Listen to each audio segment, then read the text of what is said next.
Assalamualaikum warahmatullahi wabarakatuh. Ketemu lagi dengan saya Aulia Frida SPMSI, selaku salah satu dosen tim teaching pada mata kuliah Ekonomi Makro 1 di Fakultas Ekonomi dan Bisnis S1 Ekonomi Pembangunan. Saya bersama tim teaching saya, Bapak Tata Mutasya SMA. Ya, saat ini kita sudah memasuki pertemuan yang ketujuh ya. Dan pada pertemuan ketujuh ini kita akan membahas tentang profit maximization and supply. Baiklah, mungkin untuk mempersingkat waktu, saya langsung saja beralih ke tujuan pembelajaran dari pertemuan ketujuh ini.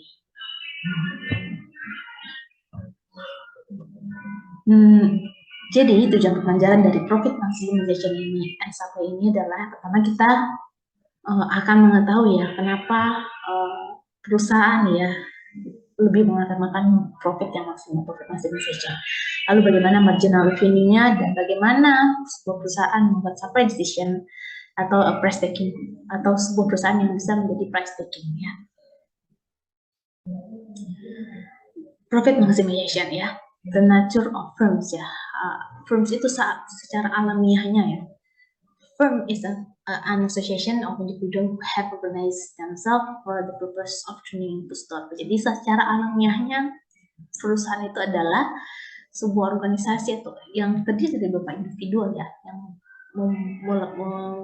bergabung dalam sebuah organisasi ya dengan tujuan menghasilkan sebuah output ya, menghasilkan sebuah produk ya dari barang-barang input menjadi sebuah output dan berupa produk yang bisa diperjualbelikan. So the different individual will provide different types of the types of input ya. Jadi kita pun sebagai individual punya input yang berbeda-beda. So the nature of the contractual relationship between the providers of the input to firm might be quite complicated. Jadi dari firms ini akan berbagai macam input ya, dan itu inputnya akan berbeda-beda setiap orang individualnya ya, yang akan nanti disalurkan kepada firm yang nantinya akan menjadi sebuah output. But some constructs between the providers of input might be explicit. Jadi eksplisitnya kenapa? My specific hours ya. Kita kan sebagai input bisa jadi sebagai workers ataupun kapital ya. Kita punya jam kerja yang spesifik masing-masing, juga punya cara kerja yang ditanya masing-masing, atau kompensasi kita sebagai labor itu juga berbeda masing-masingnya. And other arrangements will be more implicit in nature ya. Itu terkait dengan decision making, authority, or sharing of tech. Jadi bagaimana keputusan, cara kita mengambil keputusan atau cara kita berbagi pekerjaan itu juga mencerminkan perbedaan dari tersebut ya. Kita adalah input sebagai firm ya, salah satu kita sebagai individu adalah input bagi firm dalam menghasilkan outputnya. Nah, profit maximization itu ya, firm ya, yang namanya firm pasti ingin memaksimalkan profit atau profit maximizing. Profit maximizing, firm choose ya dengan both its input and its output with the sole goal of achieving maximum economic profit. Jadi, secara alamiah firm itu akan menginginkan keuntungan yang maksimalkan. Jadi mereka akan mengkombinasikan input dan outputnya itu ya dengan tujuan adalah keuntungan ekonominya. Seek to maximize the difference between the total revenue and the total economics. Jadi mereka untuk menyeimbangkan itu, untuk mencapai itu ya, mereka akan memaksimalkan ya perbedaan antara gap antara total revenue mereka dan cost mereka ya. Mereka akan mempertimbangkan semua kedua hal tersebut, revenue mereka yang mereka hasilkan dan cost yang mereka keluarkan.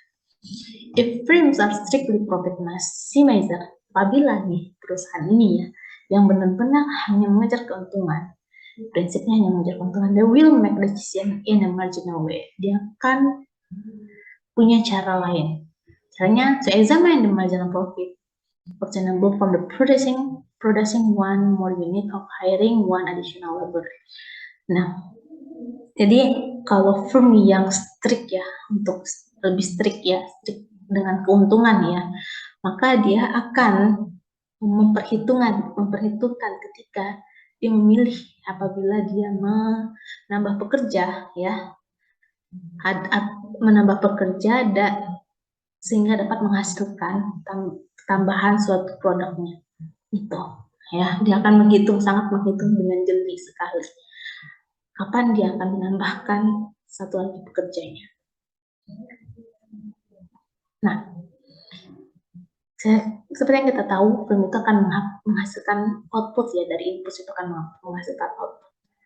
Nah, output, ya, mereka itu bisa memilih juga seberapa banyak mereka bisa menghasilkan output, ya. Jadi pada dasarnya total revenue of firm, ya, bisa kita rumuskan, ya, revenue dari firm ini, ya, ataupun di sini kita bisa hitung dari harga dikali kuantitasnya, ya, total revenue-nya, ya, pendapatan mereka in the production of the quantity certain economic cost ensure dengan fungsi CQ. Nah, untuk menghitung economic profits-nya kita bisa sebutkan di sini dengan P, ya. Kita bisa menghitung dengan cara lain, ya, dimana P ini adalah si total revenue tadi dikurang dengan cost-nya, ya, atau sama dengan di revenue ini dikurang si total cost-nya, ya. So to maximize the economic profit, the firm should choose the output for which marginal revenue is equal to marginal cost. Jadi dengan output yang ekonomi profit keuntungannya maksimum itu kapan terjadi? Ketika si marginal revenue-nya itu sudah seimbang setara dengan marginal cost-nya. Ya, itu dah untuk memaksimalkan dari economic profit-nya. Nah, kayak gini, ya. Ya, di mana marginal revenue sama dengan marginal cost. Nah, seperti apa kalau kita digambarkan dalam sebuah kurva profit maximization, ya. Ini adalah line dari revenue dan cost, ya. Ini output, ya. Profit are maximized when the slope of the revenue function is equal to the slope of cost function. Ya, yang ungu adalah cost function, yang biru adalah revenue. Ketika mereka sudah beririsan potongan, ya, pada turunan kedua, ini biasanya second order condition, maka sudah menemukan si profit maximization-nya itu. Jadi firm akan menemukan profit maximization-nya ketika si total marginal revenue itu sama dengan marginal cost-nya. Oke, apa marginal revenue itu, ya? If a firm can sell all its pieces without having an effect on the market price, marginal revenue will be equal to price, ya. Apabila tidak ada efek apapun hasil dari produksi mereka pada pasar, maka bisa dikatakan marginal revenue itu sama dengan harganya. Tapi if a firm face downward sloping demand curve, ya, di mana more output can only be sold if the firm reduce the good price. Ketika dia harus menurunkan harga, maka marginal revenue-nya akan kecil.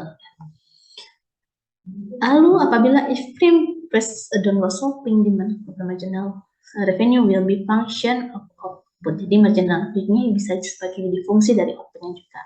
If the price fell as the firm increase output, the marginal revenue will be less than price. Jadi karena dia hubungannya setara, ya. Jadi apabila si marginal revenue-nya, apabila si harga dari barang tersebut jatuh, maka si marginal revenue-nya juga akan turun, bahkan lebih turun dari harga aslinya, gitu. Nah, jadi marginal revenue ini, ya, kalau kita konsepkan dalam sebuah formulasi, ya, di mana kan marginal revenue itu, ya, ini adalah turunan pertamanya, ya, kita setarakan dengan di mana harga ditambah dengan kuantitinya dengan turunan kedua, turunan pertamanya. Nah, lalu apa hubungannya dari marginal revenue dan elasticity? Ya, secara konsep, the marginal revenue is directly related to the elasticity. Jangan relate sama elasticity demand curve, ya, yang dihadapi oleh firm. So the price elasticity of demand is equal to the percentage change in quantity and that result from a 1% change in price. Jadi sebelumnya juga saya pernah jelaskan, yang dimana elastisitas itu adalah perubahan dari harga perubahan dari harga dibagi dengan perubahan dari kuantitinya, delta Q per delta P. Nah, Lalu apa hubungannya ya dari the price elasticity of demand ya terhadap marginal revenue-nya? Sebelumnya juga pernah saya singgung juga ya pada pertemuan sebelumnya, di mana apabila elastisitasnya itu adalah kecil dari -1, maka marginal revenue-nya akan lebih besar dari 0 ya. Sedangkan apabila elastisitasnya sama dengan -1, maka marginal revenue-nya itu sama dengan. Dan yang terakhir, apabila elastisitasnya itu lebih besar dari -1, maka marginal revenue adalah kecil dari 0. Nah, mari kita lihat bagaimana hubungan dari marginal revenue ya dengan demand curve ya. Kita tahu demand curve itu adalah downward sloping ya. Ketika harga itu berbanding terbalik dengan kuantitasnya ya, karena dia downward sloping. Nah, di mana kurva marginal revenue adalah mengikuti dari kurva demand. Jadi demand curve itu kan negatif slope atau downward sloping, maka the marginal curve will fall below the demand, akan mengikuti atau rata-rata dari demandnya ya.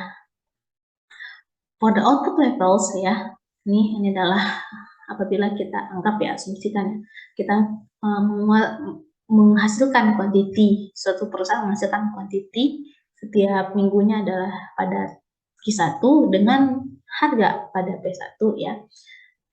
Maka the total revenue adalah pendapatan mereka berarti P1 dikali Q1 ya, itu adalah the maximum. So the beyond this point ini ya, in this additional increase in quantity actually cause the total revenue to fall because of the company decline the price. Kenapa? Ya, karena konsepnya itu tadi, karena kurva demand itu kan akan terbalik. Ketika quantity-nya semakin bertambah, maka harganya akan turun kan, maka marginal revenue juga akan turun. So the supply decision ya of a price taking firm. Jadi bagaimana si firm sebagai price taker di sini mengatur dari supply-nya ya. So the positively slope ya, kita tahu kan kurva supply itu kan slope-nya positif ya. The positively slope portion of the short-run marginal cost curve is the short-run supply curve for a price taking firm. Nah, jadi the marginal cost-nya itu tadi kan marginal revenue itu mengikuti kurva demand, sedangkan nantinya marginal cost itu akan mengikuti kurva supply dari firm. It shows how much the firm will produce at every possible market price. And the firms will only operate in the short run and as long as total revenue covers the variable cost ya. Jadi dengan catatan the firm will produce no output ketika harga dari barang tersebut lebih kecil dari short run average cost ya. Nah, mari kita lihat dari kurva berikut ya. Nah, kapan the price taking firms pada short run supply curve ya, dan apakah dia positive slope ya pada short run marginal cost curve-nya ya. Nah, di sini ya. Di sini kita punya, anggaplah harga awalnya adalah di P-star ya. Kapan itu bisa dikatakan dapat keuntungan maksimum atau profit maximization ini ketika sama dengan marginal revenue-nya kan. So if the price rise, apabila harganya itu naik, the firm will produce ya, firm akan memproduksi lebih banyak karena harganya kan naik ya. Maka ya, ini tadi ya kurva marginal cost-nya ya. Dan secara jangka pendek ya, kurva short-run-nya itu akan naik ke atas ya. Lalu di gambar yang kedua, nah ini dengan kasus apabila harganya turun. Kalau harganya turun ya, outputnya juga akan ikut turun ya. Maka dari itu ini kan kurva marginal cost yang awalnya ya, short run marginal cost ya. Maka dari itu kurva average cost-nya itu akan berada di bawah. So if the price fall ya pada titik P yang ini P3 star ya, maka firm akan mengurangi produksinya. Sehingga profit maximization ya bisa kita simpulkan di mana P itu nantinya sama dengan marginal cost-nya ya. Jadi dia akan menjadi upward sloping. Apabila harga masih di bawah level the profit maximization decision is shut down ya. Jadi semakin ke bawah harganya, maka dia semakin rugi terus. Maka dia akan menutup nanti usahanya. Gitu. Nah, jadi kesimpulannya, if a firm is the price taker, its output decision do not affect the price of its output. Jadi, apabila firm itu menjadi seorang price taker, maka output decision-nya tidak akan berefek pada harga dari output itu di pasarnya. Ya, ini dalam kasus biasanya pada pasar persaingan sebenar. Maka marginal revenue-nya is equal to price. Maka mereka akan membuat marginal revenue mereka sama dengan harganya. If the firm face the downward sloping demand for its output, marginal revenue will be less than price. Ya, jadi kalau mereka mengikuti dari downward sloping demand, maka marginal revenue-nya lebih kecil dari harganya. So, jadi untuk mereka mendapatkan profit maximization, ya, secara teorinya, firms derive the demand input.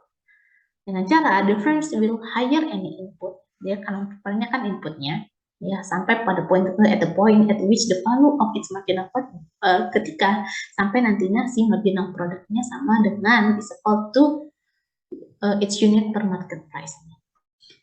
In increase the price of an input will induce substitution and output effects that cause the firm to reduce hiring of that input. Jadi nanti juga akan berefek atau berdampak pada barang substitusinya. Ya. Oke, mungkin sekian dulu penjelasan singkat dari saya tentang bagaimana sebuah firm ya untuk memaksimalkan profitnya. Apa yang akan dilakukan firm dalam memaksimalkan profitnya. Nah, untuk post-testnya, please explain the relationship ya of marginal revenue and the elasticity ya in terms of profit maximization for the firm ya. Nanti bisa kita akan bahas di kelas saat pertemuan nanti. Oke, terima kasih. Sekian dulu video pembelajaran dari saya pada pertemuan yang ke-7 kali ini. Kami dari tim teaching mata kuliah ekonomi 1 mengucapkan terima kasih atas perhatiannya dan salam bela negara.